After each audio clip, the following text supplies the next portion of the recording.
So almost 30 years ago, I remember reading Wolverine number 90. I know the old man jokes are about to come fast and furious in the comments. The reason why this book stands out to me, for one, Wolverine and Sabretooth had a brutal fight.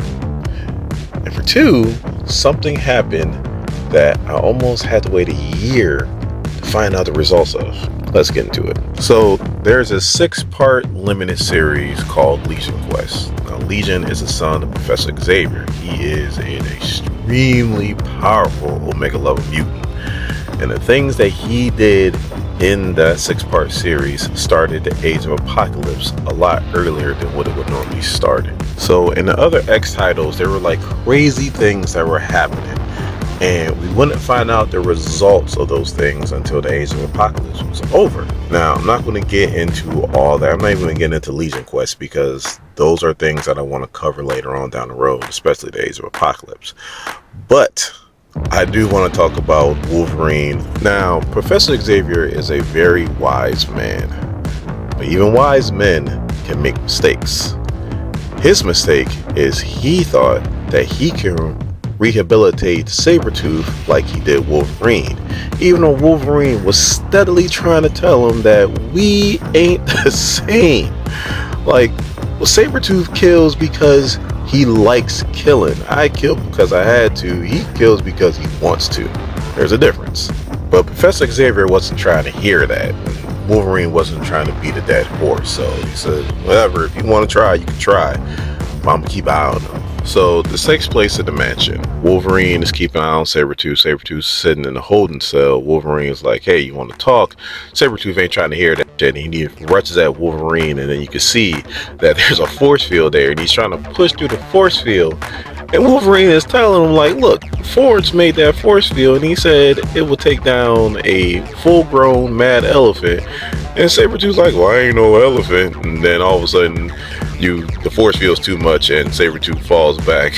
Wolverine's like, you sure ain't. So after he burned most of the hair off his head, Sabretooth is steadily telling Wolverine, like, dude, you better deal with me, because if you don't deal with me, I'm gonna deal with all you people, everybody you love.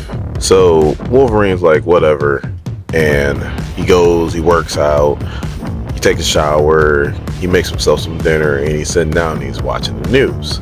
Yes, for all you youngsters out there, people used to actually sit down and watch the news.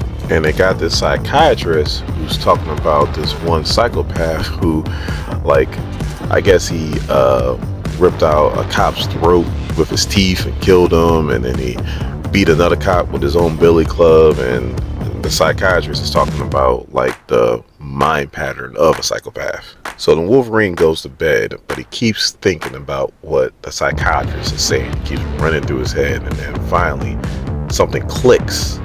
Then it cuts to Sabretooth. Sabretooth's like, he got this uniform on now. He's like, it's time to get a face full of pain. And he jumps into the force field again, but this time he pushes through, and Wolverine is just waiting on him. So they just get right to it. They just start tearing each other up.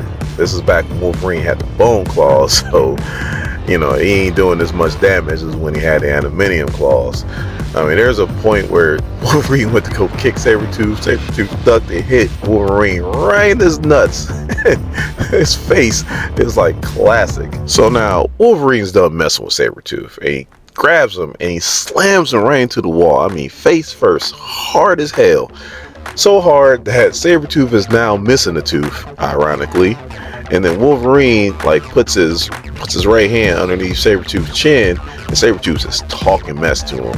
And then he pops his claws, and the two claws go on the side of his face, like one's damn near in his eye. And Sabretooth's still talking mess to him. He's like, you better pop that middle one, because if you don't pop it, I'm going to kill everybody you love. I'm going to kill Jean, I'm going to kill Storm. I think he said, I'm going to kill Kitty. And he went to go say Jubilee, and then all of a sudden all you hear is snitch. And then the glass shatters. And you're like, did he retract the claws, or did he pop the middle one? We don't know, and we have to wait till the Age of Apocalypse to find out. I meant to say after the Age of Apocalypse. And this is why nobody watches my videos. So after the Age of Apocalypse, we go to Wolverine number 92. and they got Wolverine and Sabretooth like tied up on this table, and Alpha Flight's there, Wolverine knows him, so on and so forth, and it's Beast and it's Professor Xavier, and they show like a scan of Sabretooth's head, and they show that Wolverine did throw that middle claw in there all the way up to his brain. I mean, this is straight from the comics. It says the frontal lobes have been pierced with enough force to create arterial ruptures in both hemispheres. And then they show Professor Xavier, and they're like, yeah, he should have been dead. If it wasn't for his healing factor, he'd have been dead. So obviously Professor Xavier is pissed at Wolverine for doing this to Sabretooth. And Wolverine's look at him, and he's just like Little John, don't start no, won't be no. I didn't start it, but I damn sure finished it. So Wolverine number 90, and I guess you could say number 92, was one of my favorite comic books when I was a youngster.